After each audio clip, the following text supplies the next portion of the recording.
Good morning. This is Mark Soderberg with ADM Investor Services with your morning ag outlook for Tuesday, May the 21st. A lot of red here on the screen this morning with prices pretty much lower across the entire ag space. This after yesterday's close, which saw higher trade across the board. Corn right now is down about 2 to 3 cents. Beans 7 and 9 lower. Meal is steady right now. Bean oil is down 60 to 70 points. Wheat is also lower across the board. 1 to 2 lower in Chicago, 2 to 3 lower in Kansas City.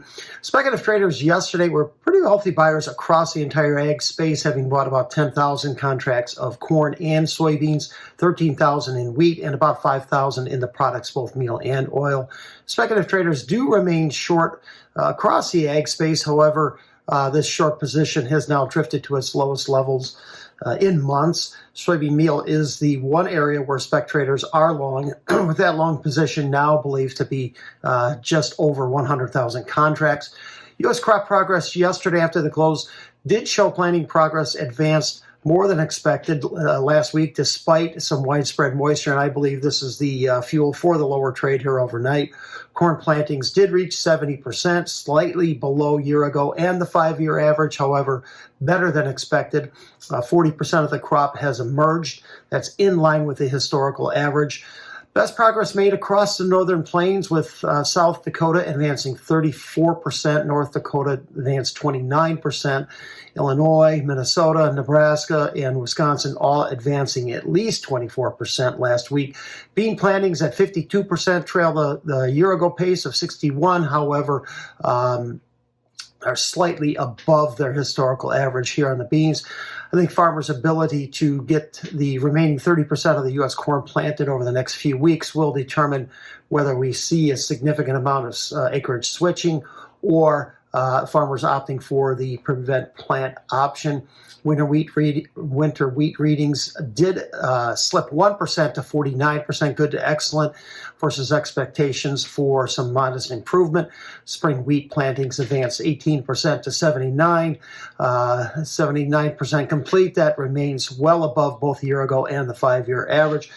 Good rains here did stretch across central Nebraska and central Iowa the past 24 hours, some isolated areas picking up as much as 2 to 4 inches of rain. Heaviest rains this week to favor the central Midwest, with lighter amounts in the western Corn Belt, while the Gulf Coast and the Delta region dries out after recent heavy rains there.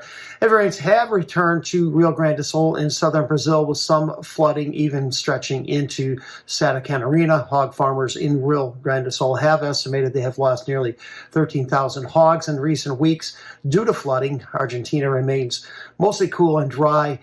Eastern Black Sea region is expected to remain mostly dry. ICAR once again lowered their Russian wheat production forecast, now down to 83.5 million metric tons from 86 previously.